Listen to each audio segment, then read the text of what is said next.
I'm Coach Corey Wayne, and this is my video coaching newsletter. And the topic of this newsletter is going to be women contacting you first is a good thing. I've got an email here from a viewer, and he says, "Hi Corey, I read your book this weekend, and I loved your outlook on how to deal with women. I thought I was getting a handle on a situation I was in, but I don't think I really am. Basically, I'm having a phone ship / Skype ship with a girl who lives in another country. Ridiculous, I know. I've known this girl on and off since I was 17 and she was 15. I'm now 26 years old. That's a long fucking time. I was currently at a point in my life when I was single when this girl started speaking to me at the start of this year. And to be honest, I didn't think much of it as she lives in Canada and I'm here in the UK. But we spoke on a regular basis and she started opening up to me more and more about everything and anything. We both realized that we had more in common now that we were adults. It came to a point where we're speaking or texting every day from morning till night. Recently she asked me if I would like to come over and spend some time with her so we could see if things would go anywhere between us. That's a good sign.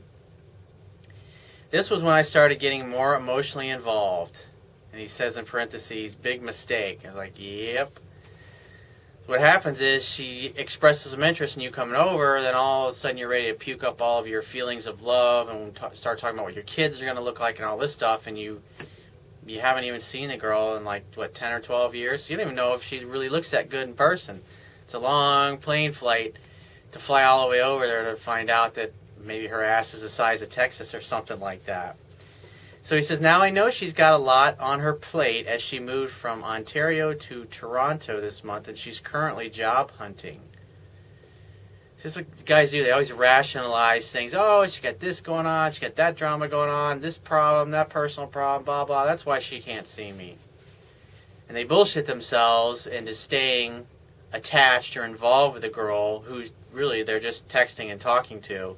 It's like having a pen pal in the old days, where a pen pal is basically where you write to each other back and forth, and now with cell phones and instant messaging and texting, that's what people do. It's like they spend more time texting the person that they're in a relationship with and talking on the phone than they actually do in person.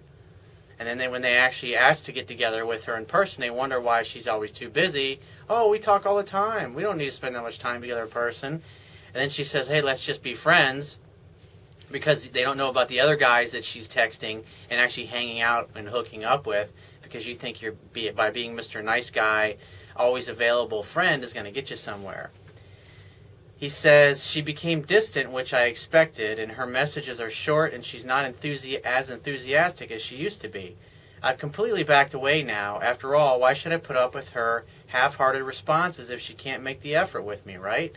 I say, "Yep, but what it's indicative of is she's not as enthusiastic about seeing you as she once was because of your weak, needy, and insecure behavior. And that's why she doesn't text you as much, she doesn't reach out to you as much, and she's not trying to contact you as much, is because you're just not as mysterious and as exciting as you were, and plus you've acted weak. But there's one thing that's bugging me. She never grew up with her father around. I don't know the full story. So I don't know if she still grasps the concept of a strong man that would kiss her boo-boo when she falls over. However, she's very feminine, so I guess she still needs a strong guy in her life. I know I've been good so far because she messaged me last week and said she doesn't know much about me, whereas I know everything about her and I tend to let her do most of the talking." That's perfect. You're a little bit more mysterious in that particular sense, is that when you do talk to her, you're talking to her on the phone and you're letting her do most of the talking instead of you talking about yourself. So I would say that's one good thing. As far as her not having a father, it doesn't matter. Men and women emotionally respond to what they respond to. That's just the way it is. Now, the things that I teach in my book, like I talked about in a video I did the other day, is that if you're dating somebody that grew up and they're emotionally fucked up or whatever, by applying the things I teach and using the strategies that I teach, it'll actually bring out the worst in the worst. Meaning, if she's insecure and she's a control freak and she can't handle it, when she doesn't hear from you for a few days and then she blows up your phone saying all kinds of nasty, horrible things to you, or gets mad and pissed off and bent out of shape, then you know that that particular person, because she didn't have a father figure or whatever, that she's too fucked up, and you can steer clear of somebody like that. It'll help you screen out the good ones from the bad ones. So he says, one more thing that is driving me up the wall is that when I give her space and 1 or 2 days go by, she'll message me and say, hey, how are you doing? Do I respond or what? And I was like, absolutely. You don't ignore a girl. Like I see some guys doing is they think, oh, I just have to completely ignore her texts for several days and then respond to the third or fourth one. And the idea is that, here's the deal. Women are more attracted to men whose feelings are unclear. And so if she's gotten a little cold and a little distant, because remember, women are like cats, and if they're, as long as they're still curious, they stick around. But once they get bored, they kind of go off in the neighborhood and they play with other cats and they do other things. And then when they see that you haven't chased after them and a couple days have gone by, they wonder what you're up to, what you're doing. Maybe did you meet another girl? What's going on? And then so that's when they reach out and they text you. But I mean, at the end of the day, she brought up get you coming over to visit. And so you say, hey, well, we talk all the phone all we want, but I mean, let's talk about getting together in person. When are you free where I can come over, maybe spend a weekend or whatever, and we can hang out and get to know each other? And one of two things will happen. She'll either give you a weekend and a time, and you'll say, great, I'm going to buy my plane ticket, and I'll send you my itinerary, and you can pick me up at the airport. Or if she says, oh, I don't know, I have to get back to you, then just say, hey, figure it out and let me know. And then just walk away and wait for her to hear back from you.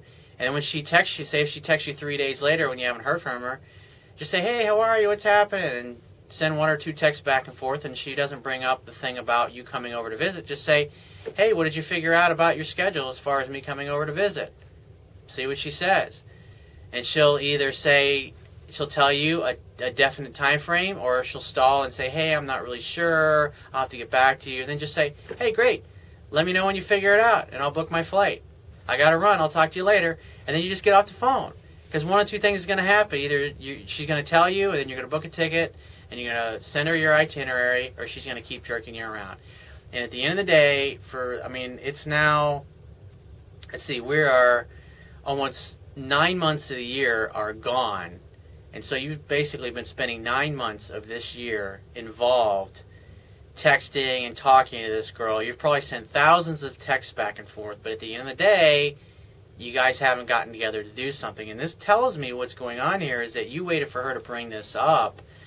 It's like, in essence, you're waiting for her to act like the man in the relationship. And I would say more than likely, you've been talking this long, you could have definitely invited her over to see you.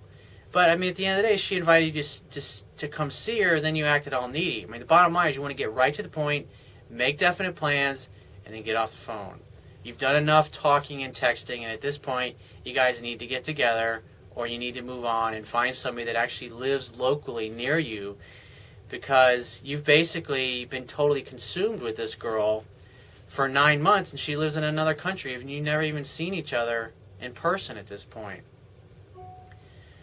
So he says, why bother to drop me? Let me see here.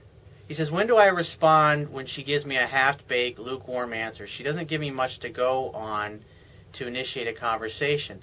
The point being is that when she reaches out to you, that's a good thing. It means that she's thinking about you. And so you can't get bent out of shape the fact it's been a couple of days and she's not overly enthusiastic to see you. It's like your goal at this point should be to arrange a time where the two of you can actually get together and spend time in person. And he says here, he says, why bother to drop me a message if you don't want to talk to me properly at all? She's almost like being a cat. She's going away and coming back when she pleases, sometimes showing a lot of interest, then showing very little. And I'd say that's indicative of how you're showing up on the conversations. I mean, at the end of the day, she brought up you coming to see her, and how long ago? Was that a month ago? And you still haven't done anything to firm those plans up. It's like she suggested it, and at the end of the day, you're the one that has a penis. It's up to you to make that happen. See, she suggested it, so whenever you talk to her next, bring it up. Hey, I was looking at flights. When are you free for me to fly over? It'd be best for me to buy a ticket, say a month out, 6 weeks out, whatever it is, where you're going to get the cheapest rates. And so I want to go ahead and book my flight. So when's a good weekend? When's a good weekend for me to come over and hang out? And when she says she doesn't know or she's not sure, then just say, hey, when you figure it out, shoot me a text and let me know and I'll book my ticket. Nice chat with you. I got to run. I'll talk to you later. And then every time she reaches out to you, then don't call her, don't text her, don't pursue her at all, because you're waiting for her to get back to you when it's cool for you to come visit. And then if 2 or 3 days go by or a week goes by and she texts you, but she doesn't bring it up after a couple of texts, then just say, hey, what'd you figure out as far as me coming over to visit? And if she won't make definite plans or give you a date to book your ticket, then just give her the same response. Awesome. Well, when you figure it out, let me know. I got to run. I'll talk to you later. And then just get off the phone. You keep doing that. One of two things is going to happen. She'll either give you the information and you can book your ticket, or she'll stop calling you. And either way, in the meantime, you should be taking the things that you've been learning from me and actually applying it to women who live near you. Because it'll help you not only with this girl, but it'll help you because it'll put you in an abundance mentality, and you'll be able to start meeting and dating women that actually live near you so you can get some practice. So if you ever eventually go and fly to see this girl, you'll have some confidence because you've built it up by talking to other women and interacting with other women and taking a few women through the seduction process that are in your own country, that live near you, that are single and available, and not a 14-hour plane ride away. So if you have a question you want to ask me, or there's a topic you want me to cover in a future video newsletter, go to my website, click the Contact Me tab, which will be on the left-hand side of your screen, and send me 1 to 2 paragraphs max. Just give me several days to get back to you with a response. If you want to talk to me right away, the quickest way to get my help is to book a paid phone coaching session, and you can do that by going to my website, click the Products tab, which will be at the top of your screen, and follow the instructions. If you want to get a digital version of my Kindle ebook, go to my website, and underneath the email sign-up box, there's a box that has a link that'll take you right to the Amazon Kindle download page for my book. Once you get to the download page, if you don't have a Kindle device, on the right-hand side of the download page is a button you can click to download a free e-reader app for your smartphone, tablet device, or your computer. It only takes a matter of seconds to download and install the app and complete the purchase of my book. And if you appreciate the value of the information in my articles and my coaching videos, you can show your appreciation by going to my website, and on the Wibbia toolbar, which will be at the bottom of your screen, click the PayPal donate button and donate any amount that you feel is equal to the value of the information. And I will talk to you soon.